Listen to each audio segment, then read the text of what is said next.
Bom dia a todos, que a paz de Jesus esteja e permaneça conosco na oportunidade de estudarmos a luz do Espiritismo. O tema de hoje é sensações do espírito após a morte. A doutrina espírita, codificada por Allan Kardec, vem nos informar sobre um assunto que até então nós tínhamos um vazio muito grande, chamada de desencarnação. A desencarnação, a face da humanidade, sempre foi um grande vazio que nós tínhamos. Porque as religiões tradicionalistas não nos falavam acerca do que nós encontraríamos após desencarnarmos. Quando Jesus esteve dentre os nossos meios, falou ele da reencarnação, falou ele da lei de amor. Porém, nós não tínhamos compreensão suficiente para entendermos que após a chamada morte existia uma vida tão agitada quanto nós tínhamos quando encarnados. Porém, após 18 séculos, vem Allan Kardec com toda a pleiade do Espírito de Verdade, tanto espíritos desencarnados quanto encarnados, quebrando todos os prognósticos que se havia naquela época, rompendo-se assim o véu, escancarando para todos nós que a vida, ao desencarnarmos, continua, que o espírito continua tendo a necessidade de evoluir. No mundo espiritual existem colônias, cidades, existem famílias. Vem-se descortinar para todos nós algo que até então jamais tínhamos ideia. Mas mesmo assim, nós temos medo da desencarnação. Primeiro que nós temos medo da desencarnação porque nós somos orgulhosos. Não queremos deixar a nossa família, não queremos deixar os nossos pertences. Esse é o primeiro medo que nós temos da desencarnação. O segundo medo que nós trazemos em nossos corações é o medo do lugar em que nos encontraremos após a chamada morte. Para nós, os espíritas, a desencarnação. Mas eu acredito fielmente que se hoje nós temos uma doutrina consolidada no Brasil, Allan Kardec tem muita responsabilidade. Porém, se hoje nós temos a credibilidade que estamos a ter perante a sociedade, é graças a Francisco Cândido Xavier, cujo chamamos Chico Xavier, em que debruçou a sua existência em nos mostrar que é perfeitamente possível andarmos juntos das dificuldades, sejam elas no trabalho, sejam elas na família, sejam elas na religião, e andarmos juntos com a convicção de que fora da caridade não há salvação. Tem uma frase que eu julgo lindíssima, que nos diz o seguinte, uma frase filosófica: é preciso bem viver para bem morrer. É preciso bem viver para bem desencarnar. Precisamos viver aqui na Terra em que eu devo acordar pensando que aquele meu dia seja o último, que eu possa dar o meu melhor, que eu possa me esmerar sempre na convicção de que Jesus é o guia, é o modelo, é o nosso amigo, é o benfeitor da humanidade, em que nos ajuda, seja nesta vida, como seja no mundo espiritual. Voltando a Chico Xavier, este espírito que julgo ser um dos benfeitores da humanidade, quando passou pela Terra, em sua segunda obra, intitulada Cartas de uma Morta, em que a Federação Espírita Brasileira não publicou, porque teve medo de publicar aquela obra. A LAC publicou.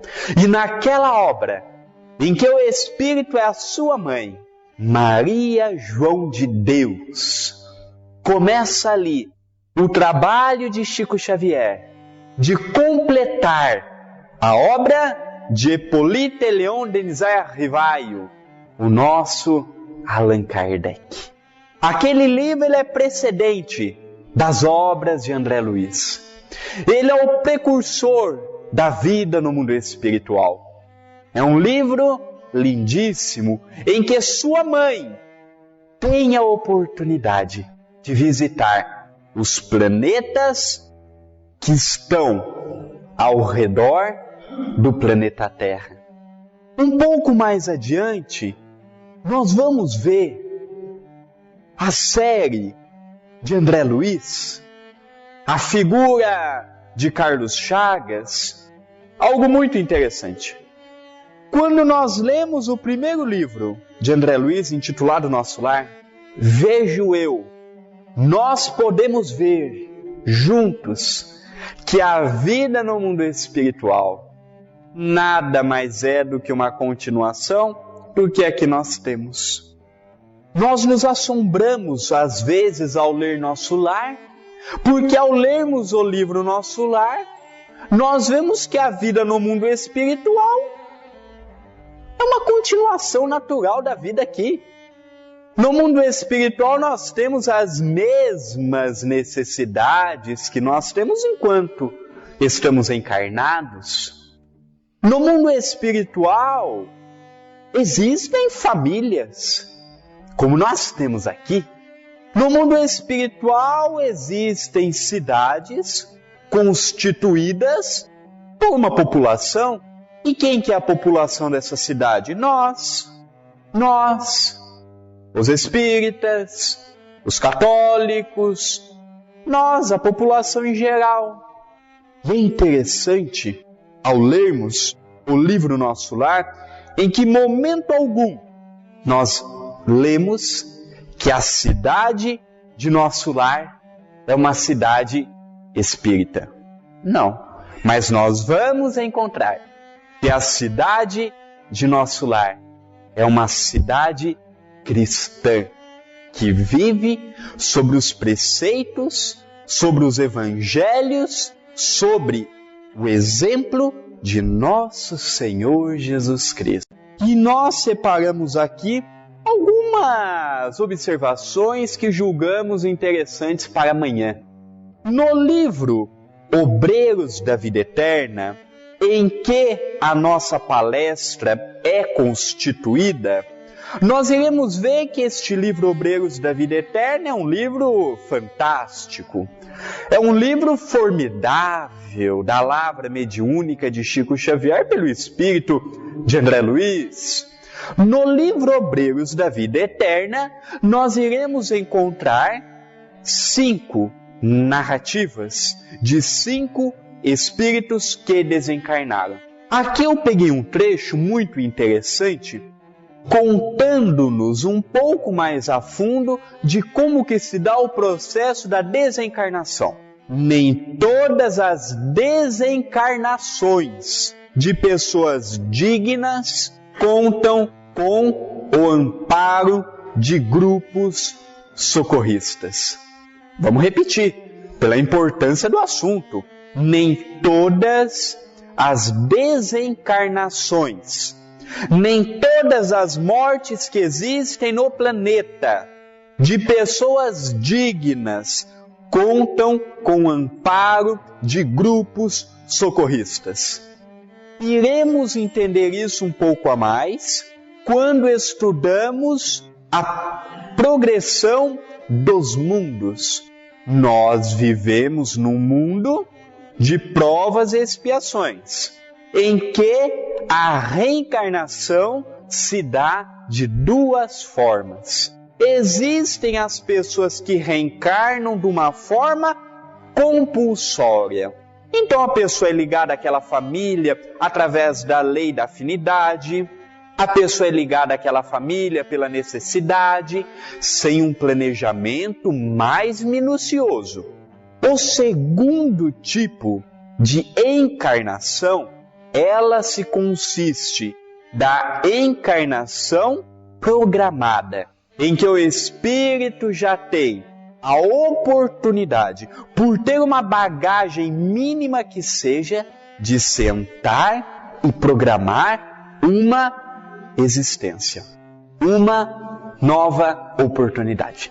E pelo fato da grande maioria das encarnações aqui no planeta Terra se darem através da reencarnação compulsória, nós iremos ver e completar e compreendermos o que André Luiz nos fala, que nem todas as desencarnações de pessoas dignas contam com o amparo de grupos socorristas. Não necessariamente.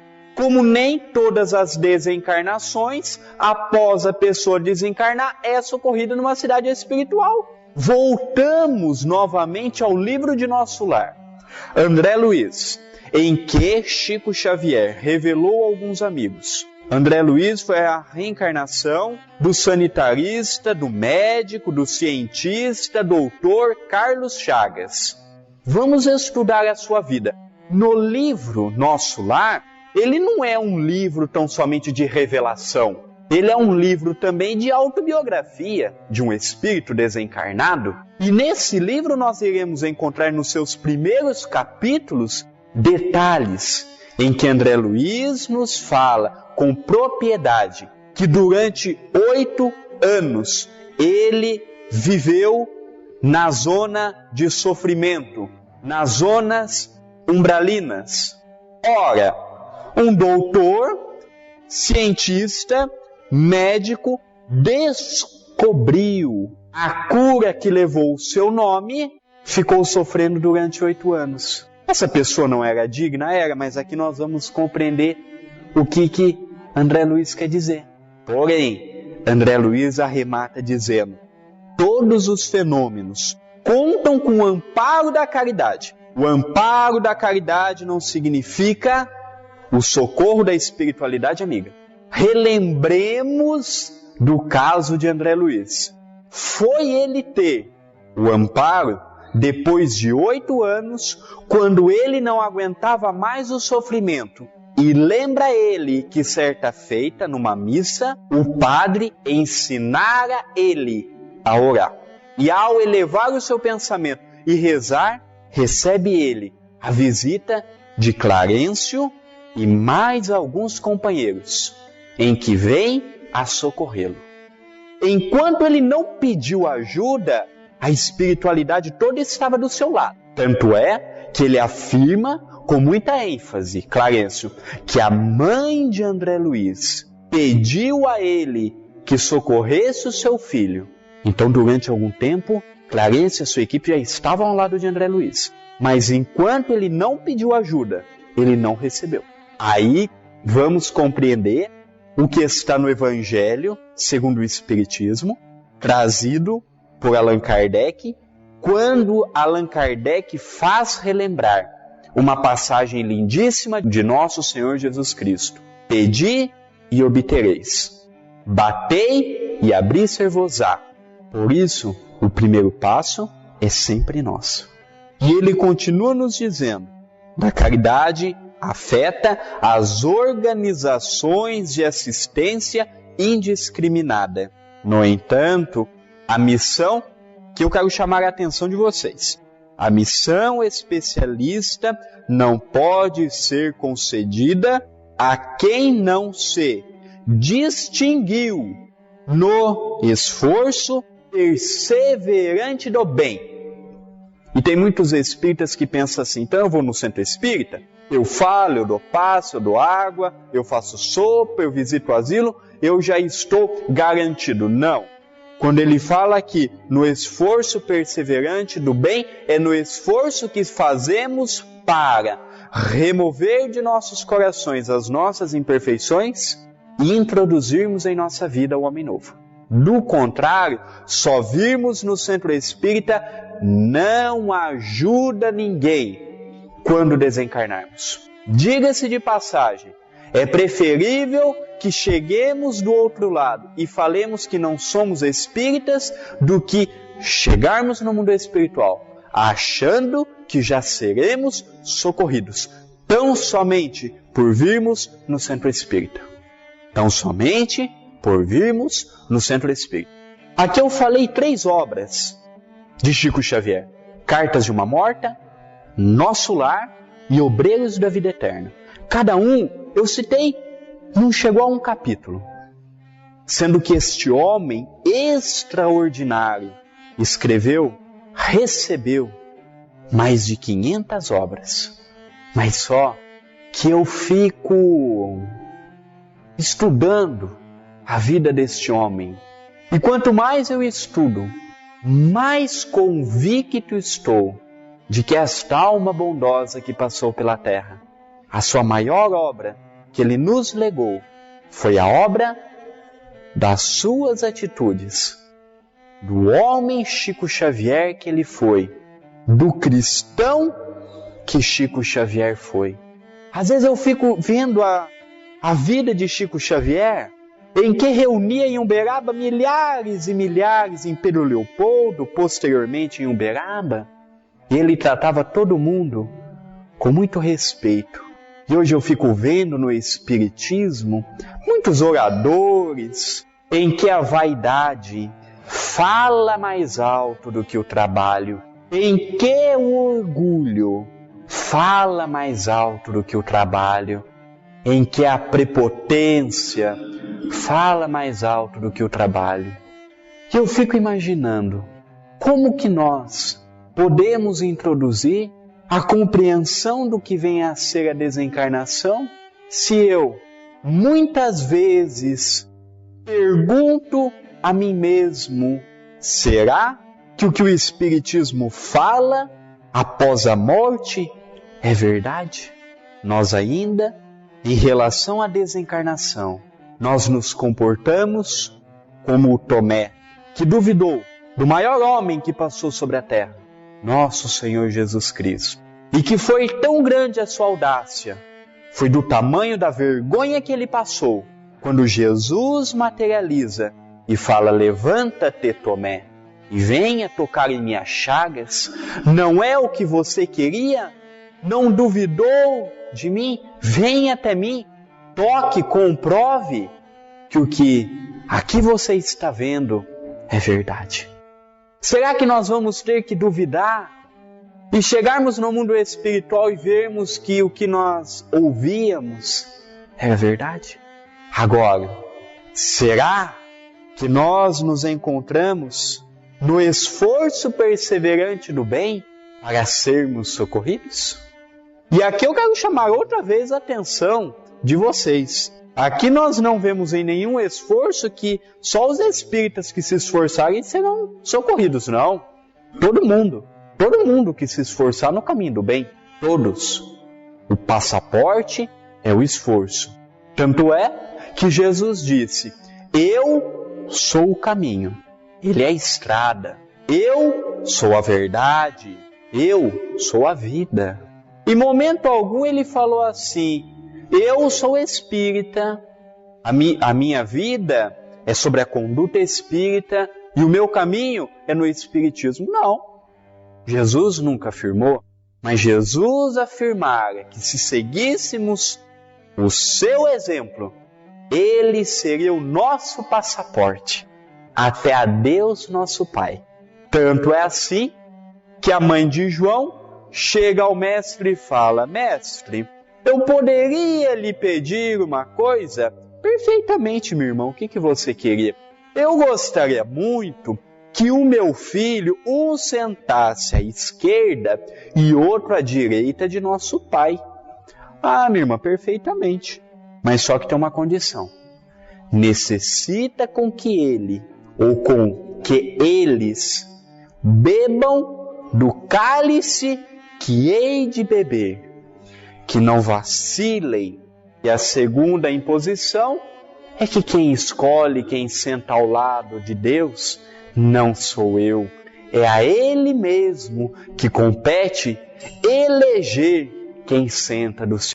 Num outro livro lindíssimo de Chico Xavier, chamado Cartas e Crônicas de Humberto de Campos, que posteriormente adotou o pseudônimo de Irmão X, nós iremos ver um caso muito bonito, intitulado Belarmino Bicas. Mas só que esse caso Belarmino Bicas não é esse nome, não. Pode ser caso André Luiz, caso Mariazinha, caso Joãozinho, caso pertinente a todos nós. E eu vou explicar por quê. Humberto de Campos foi um dos grandes cronistas que nós tivemos no Brasil, em que o seu campo intelectual foi tão destacado que ele chegou ao posto de presidente da Academia Brasileira de Letras. Da Academia Brasileira que sentencia, que cuida da parte literária de nosso Brasil. Alguns anos após a sua desencarnação, e é importante que se diga que quando ele esteve encarnado, ele foi uma das pessoas que defendeu a obra Parnaso de Além Túmulo de Francisco Cândido Xavier em vida, porque de repente aquele menino, Chico Xavier, em 1932, começa a todo este burburinho, trazendo para todos nós esta obra que é Parnaso de Além Túmulo, trazendo poetas como Castro Alves, Augusto dos Anjos, Antero de Quental, trazendo espíritos como o de Dom Pedro. Nós vamos ver 2, 3 poemas lindíssimos de Dom Pedro. Nós temos que estudar também esta obra. E quando chega a Academia Brasileira de Letras, todo mundo estava espantado. Primeiro, um menino semi-analfabeto, com 4º ano primário, que foi calçar o seu primeiro par de botinas com 15 anos de idade. Filho de uma mãe descendentes de escravo, negro, com pai um vendedor de bilhete. Só a reencarnação para explicar o porquê que Chico Xavier trazia uma bagagem intelectual tão grande. Às vezes quando as pessoas perguntam assim, prove para mim que a reencarnação é verdadeira. Estude a vida de Chico Xavier. A vida de Chico Xavier é a forma mais lógica que eu vejo de explicar a reencarnação. Como compreender um jovem com todas estas deficiências no campo intelectual trazer obras e ter uma conduta no campo intelectual tão grandiosa se eu não aceitar que ele traz do passado? Seja ele Allan Kardec ou não. Porque se ele não foi Allan Kardec, ele foi um espírito que esteve na mesma envergadura de Allan Kardec, porque não podemos esquecer que Allan Kardec trouxe a teoria, Chico Xavier trouxe a prática, o exemplo, a conduta. E nesta obra, Cartas e Crônicas, Humberto de Campos vem relatar de um espírito que foi espírita na sua última existência. E ele nos fala: desencarnou com 58 anos de idade, após 20 anos de convicção espírita. Portanto, se ele desencarnou com 58 e fazia 20 anos que ele se tornara espírita, ele se tornou espírita com 38 anos de idade. Apesar dos nobres conhecimentos assimilados, suprimiu inconscientemente 22 anos da cota de 80 que lhe cabia desfrutar no corpo físico, regressando à pátria espiritual na condição de suicídio indireto. Este homem era para viver na Terra até os 82 anos de vida, como nos fala aqui. Minto, até os 80 anos.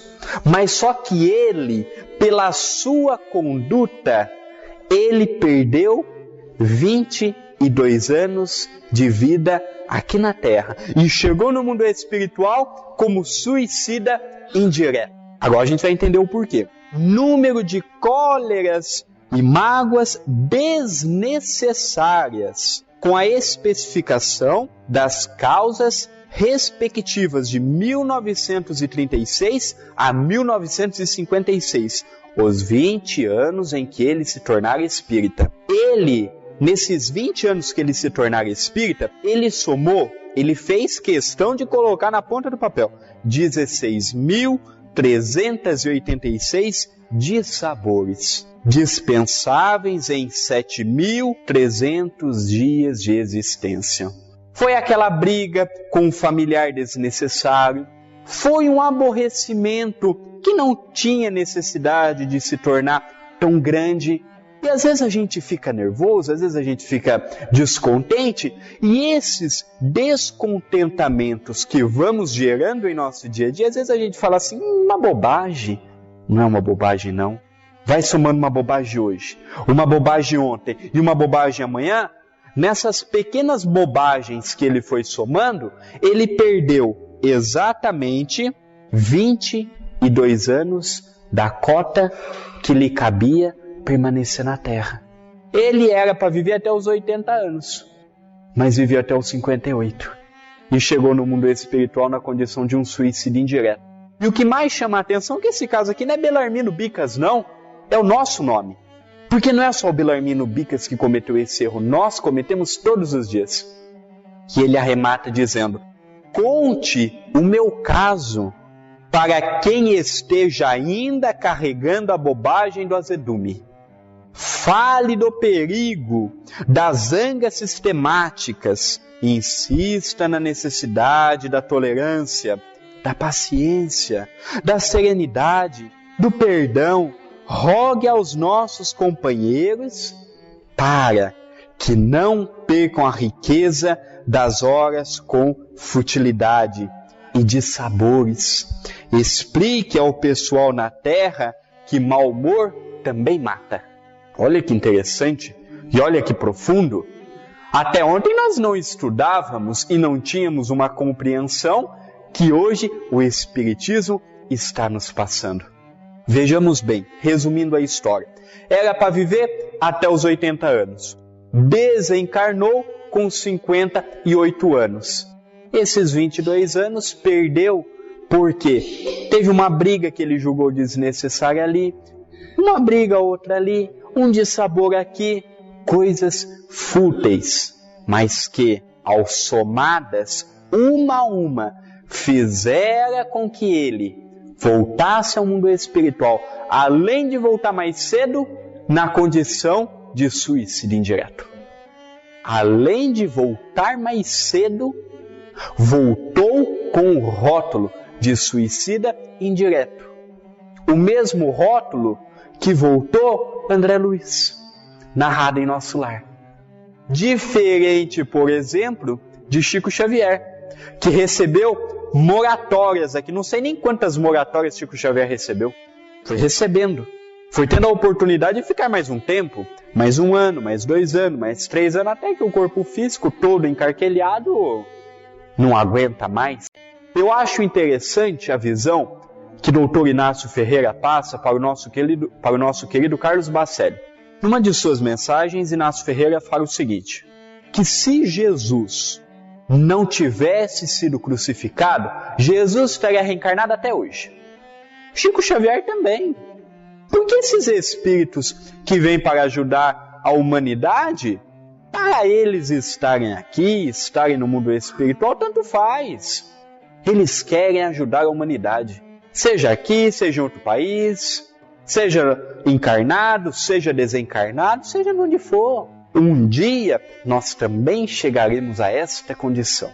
Um pouco mais adiante, estudando novamente o livro Obreiros da Vida Eterna, eu peguei um desses casos que narra a desencarnação. Como são 5, eu peguei o caso de Adelaide. Adelaide, para vocês terem uma ideia, foi socorrida pelo espírito de Dr. Bezerra de Menezes. E aqui eu travei uma conversa dela com o Dr. Bezerra de Menezes. Ela falando, já recém-desencarnada, espero que os amigos me auxiliem, os amigos desencarnados. Sinto-me amparada, mas tenho medo de mim mesma. Sinto-me amparada, sinto que os espíritos estão aqui, sinto que estou sendo socorrida, mas tenho medo de mim mesma. Aí Dr. Bezerra de Menezes, ele olha para ela e ele fala, preocupada assim, minha amiga, e arremata dizendo, não vale a pena. Compreendo-lhe a ansiedade, também passei por aí. Creio, entretanto, que a lembrança de Jesus ao pé de Lázaro, aquela passagem lindíssima da ressurreição de Lázaro, em que Lázaro se encontrava já desencarnado e Jesus o ressuscita, porque a ressurreição significa a volta do espírito no mesmo corpo. A reencarnação significa a volta do espírito num corpo novo, num corpo diferente. Foi a ajuda certa ao meu coração em transe igual. Dr. Bezerra também estava com aquele medo. O que eu vou encontrar no mundo espiritual? Aí Dr. Bezerra se lembrou do chamamento de Jesus. Venha, Lázaro, levanta-te. Ele lembrou do chamamento de Jesus. Mas só que o chamamento para Dr. Bezerra de Menezes é levanta-te, Dr. Bezerra de Menezes, para a sua nova realidade espiritual. E ele continua nos dizendo, busquei insular-me, cerrar os ouvidos aos chamamentos do sangue, fechar os olhos à visão dos interesses terrenos, das preocupações aqui terrenas, e a libertação afinal deu-se em poucos segundos. Olha que interessante, ainda não abordei esse tema, mas é relevante. Aqui nós vamos ver algo muito interessante. A desencarnação de Dr. Bezerra de Menezes se deu do seu corpo físico ao seu perispírito em poucos segundos. Dr. Bezerra de Menezes estava liberto daquele corpo denso. Mas André, o que tem a ver esse poucos segundos? É um fato muito interessante, porque quando eu estudo o Livro dos Espíritos, eu vou reparar que a desencarnação é um processo que pode perdurar alguns segundos, alguns minutos, algumas horas, alguns dias, alguns meses, alguns anos. Mas alguns anos é? Aquela pessoa muito vaidosa, que tem 50 anos e quer ter corpo de 25. Aquela pessoa que chega com 80 anos, está com o corpo todo desfigurado, que não tem mais onde puxar. Aquela pessoa fica ligada no corpo. E eu fico imaginando o sofrimento daquela pessoa que muitos delas ficam vendo até os bichos comendo o seu corpo físico. Eu fico vendo a luta daquela pessoa em aceitar que todo aquele esforço por aquela beleza foi em vão. Eu fico imaginando, porque tem pessoas que você olha assim, você vê que a pessoa, ela está desfigurada. A vaidade chegou num ponto em que a pessoa ela não aceita a idade que tem. Sendo que a velhice, a terceira idade, é uma idade abençoada. É a idade em que nós já passamos por todas aquelas dificuldades aqui na Terra, somamos um conhecimento no campo da existência muito grande. Não devemos ter medo da velhice, não. A velhice é algo que nós iremos enfrentar de qualquer maneira, iremos enfrentar, porém, é interessante que preparemos o nosso psicológico para enfrentarmos a velhice como ela é. E aqui então nós vamos encontrar que o Dr. Bezerra de Menezes desligou-se do corpo físico em poucos segundos. Por que em poucos segundos? Primeiro, ele não tinha nada que o prendia aqui na Terra. Segundo, sabia ele que mais cedo ou mais tarde voltaria para a pátria espiritual. Procurou a sua existência inteira trabalhar em nome do bem. Portanto, o que prendia Dr. Bezerra de Menezes à Terra? Nada, a não ser as relembranças gostosas com a sua família, o trabalho bonito que ele tinha no campo caritativo, o médico extraordinário que ele foi. E é importante relembrar que Dr. Bezerra de Menezes, se não for o único, é um dos poucos espíritas que passou pela Terra, que abrigou no âmago das suas recordações 2 títulos: o médico dos pobres e o Kardec brasileiro. Médico dos pobres porque não media esforços em ajudar. Um caso lindíssimo de Dr. Bezerra de Menezes é aquele em que chega certa feita a mãe com aquela filha pequena e aquela filha estava muito ruim. E Dr. Bezerra de Menezes receitou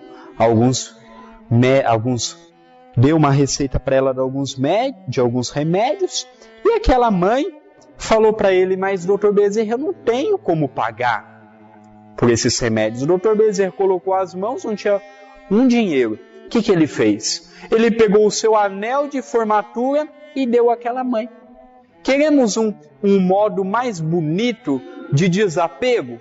Deu o anel de sua formatura para aquela mãe. Desprendeu algo que ele usava no seu dedo, deu como se nós dessemos para o nosso filho um brinquedo. Deu como se nós dessemos para alguém um presente que nós amamos muito, mas essa pessoa damos com o coração aberto. Ele deu. Isso é fantástico. E aqui ele continua nos dizendo: pensei nos ensinamentos do Mestre ao chamar Lázaro de novo à existência e recordei-lhe as palavras: Lázaro, saia para fora. Concentrando a atenção na passagem evangélica, afastei-me do corpo grosseiro sem obstáculo algum. Eu acho lindíssimo. Quanto mais eu estudo o Espiritismo, mais eu reparo que eu nada sei. Quanto mais eu estudo o Espiritismo, mais eu vejo que eu sei um pouquinho. Eu poderia dizer que o conhecimento que nós temos do Espiritismo é uma gota no oceano. É uma gota no oceano. Não sabemos nada ainda. Não sabemos nada, mas estamos começando a aprender. Dentre eles, a desencarnação deva ser um assunto superado por nós os espíritos. Eu peguei de Irmão Jacob, no livro Voltei, também psicografado por Chico Xavier, uma passagem muito interessante. É importante que nós falemos que o espírito de Irmão Jacob fora na Terra com o nome do judeu Frederico Figner, um dos homens mais ricos do Rio de Janeiro, um homem que se tornou espírita, conheceu Chico Xavier, chegou até a ser vice-presidente da Federação Espírita Brasileira. E esse espírito de Frederico Figner, ele deixou muito interessante para os seus companheiros. Ele falou assim: quando eu desencarnar, eu irei escrever um livro retratando como que se deu a desencarnação de um espírita. Como que foi eu desencarnar e eu chegar no mundo espiritual. E assim ele o fez. Alguns anos após a sua desencarnação, ele escreveu o livro Voltei. Esse é um livro que poderíamos, entre aspas, dizer, foi um livro encomendado pelos espíritas. E este Figner, quando ele desencarnou e fora lido o seu testamento, ele deixou uma quantia muito grande, mas muito grande mesmo, para as obras assistenciais de Chico Xavier. Não era pouco, não. Tanto é, para vocês terem uma ideia, a quantia que ele havia deixado para o Chico Xavier, que ele devolveu uma parte para as filhas de Figner e a outra parte concentrou para a Federação Espírita Brasileira, dando a eles para que eles pudessem construir o seu parque gráfico. O parque gráfico da Federação Espírita Brasileira se dá graças a Francisco Cândido Xavier. E infelizmente nós vemos por aí que está faltando obras editadas pela fé de Chico Xavier. Estão faltando obras de André Luiz, estão faltando obras de Humberto de Campos, estão faltando obras de Emmanuel. É uma pena. É uma pena, porque se a Federação Espírita Brasileira chegou a ter um parque gráfico que até fechou recentemente, é graças a Chico Xavier. É graças a Chico Xavier. E nós iremos encontrar aqui que Dr. Bezerra de Menezes nos fala algo muito interessante. Esclareceu Bezerra que na maioria dos casos não seria possível libertar os desencarnados tão apressadamente que a rápida solução do problema libertório dependia em grande parte da vida mental e das ideias a que se liga o homem na existência terrena. Por isso que logo no começo da minha palestra, já caminhando para o final, vocês vão se lembrar que eu falei uma frase muito interessante. É preciso bem viver para bem morrer. Por que é preciso bem viver para bem morrer? É preciso que nós não amontoemos em nossa vida mental lixo, sucata.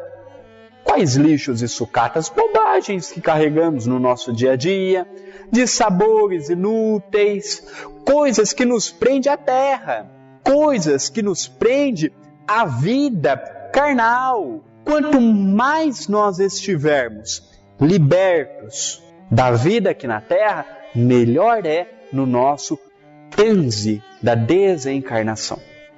Quanto melhor eu estiver para desencarnar, melhor será para eu me libertar do meu corpo grosseiro que se chama corpo físico. O nosso corpo físico, portanto, é um corpo que ainda nos limita e muito na oportunidade que nós estamos tendo de hoje. Mas por que nos limita? Nos limita pelo fato do corpo físico ser um corpo denso. E o corpo espiritual, chamamos ele de perispírito, ou MOB, modelo organizador biológico, é um corpo mais sutilizado, é um corpo mais tangibilizado, diferente do que nós temos aqui. E eu peguei também uma frase de André Luiz, também por Chico, que nos fala: a bondade divina nos assiste de múltiplas maneiras, amparando-nos o reajustamento, mas em todos os lugares viveremos jungidos as consequências dos próprios atos, de vez que somos herdeiros de nossas próprias ações. Portanto, eu não devo estar preocupado com obsessor nenhum. Vocês sabem por quê? Porque se o obsessor atua em nossa vida, é porque eu permito. Vocês sabem por que nós não temos que ter medo de desencarnado nenhum? Porque o desencarnado só vai fazer o mal a nós se nós permitirmos. Diferentemente de um encarnado. O encarnado pode tirar a nossa vida, um desencarnado não. O desencarnado pode nos suscitar a pular do pontilhão. Porém, ele não pode nos pegar no colo e jogar. O encarnado pode. Eu não devo estar preocupado com a desencarnação. A desencarnação é um processo que mais cedo ou mais tarde todos nós iremos passar. A desencarnação nada mais é do que acabarmos um ciclo e iniciarmos um outro ciclo. No mundo espiritual, para nossa alegria, tem centros espíritas. No mundo espiritual, para nossa alegria, tem casas sérias que também fazem sopa, que também dão passe, que também tem trabalho de desobsessão, também tem trabalhos mediúnicos. A vida no mundo espiritual é uma bênção que Deus nos dá. Diga-se de passagem, nós, quando retornamos ao mundo espiritual, retornamos nós à nossa verdadeira pátria. Aqui nós estamos de passagem. O que é 50, 60, 70, 80, 90 anos mediante a eternidade? Muitas pessoas podem falar assim, não é nada. Como eu já pensei que não era nada, mas eu estava equivocado. 50, 60, 70, 80 anos aqui na Terra é muito. É muito, vocês sabem por quê? Porque em 70, 80, sejam quantos anos forem, eu posso começar a minha transformação íntima. Eu posso começar a planejar o meu futuro. Tem muitas pessoas que chegam e falam assim, o que será do meu futuro? O seu futuro será do que você estiver fazendo hoje. O seu futuro será do que você faz hoje. O que vai ser quando eu chegar no mundo espiritual? Será que eu vou para uma cidade nos moldes de nosso lar? Vai depender do que você está fazendo hoje. Tudo é muito relativo. Tudo está em nossas mãos. A minha vida está na minha mão. Eu faço da minha vida o que eu quero. Tanto no campo do bem, quanto no campo do mal. Porém, nunca nos esqueçamos do que Paulo nos asseverou. O plantio é livre, mas a colheita tornar-se-á obrigatória. E Jesus arremata dizendo, façais aos outros tudo o que gostaria que fosse feito. Faça aos outros tudo o que gostaria que vos fosse feito. Portanto, se eu pensar, eu gostaria de receber tal ofensa, eu gostaria de receber tal ato, por que eu vou cometer? Colocarmos no lugar das outras pessoas. Portanto, amados irmãos, em face da atualidade, eu posso afirmar com convicção de que nenhuma religião nos dá as respostas que o Espiritismo está nos dando no dia de hoje. Eu posso afirmar mais, que nós estamos a um passo de qualquer outra religião, de qualquer outra. E tanto é que vamos chegar para um padre e vamos perguntar, padre, para onde que eu vou depois da morte? Ah, meu filho, é mistério de Deus. É depender, se você for bom, você vai para o céu. Se você for ruim, você vai para o inferno. Vamos chegar para um pastor e vamos perguntar, pastor, com todo respeito, para onde que eu vou depois que eu morrer? Ah, meu filho, você vai ficar dormindo. Vou ficar dormindo? Vai. Você vai ficar esperando, sabe o quê? O quê? O dia do juízo final. Aí a gente vai perguntar assim, mas qual que é o dia do juízo final? Ah, meu filho, só Deus para responder. Aí você não pode subir no monte, porque você tem muito esse costume, né? E perguntar qual dia vai ser esse dia? Não. É assim. Nós vamos jogando para os outros a responsabilidade. Antigamente se chegava no catolicismo e perguntava tal coisa para o padre. O padre falava assim, meu irmão, mistério de Deus. O que a igreja não sabia responder é mistério de Deus. Ou dogma, não, isso aqui é artigo de fé. É lei, não podemos falar nesse assunto. Mas poxa, padre, não.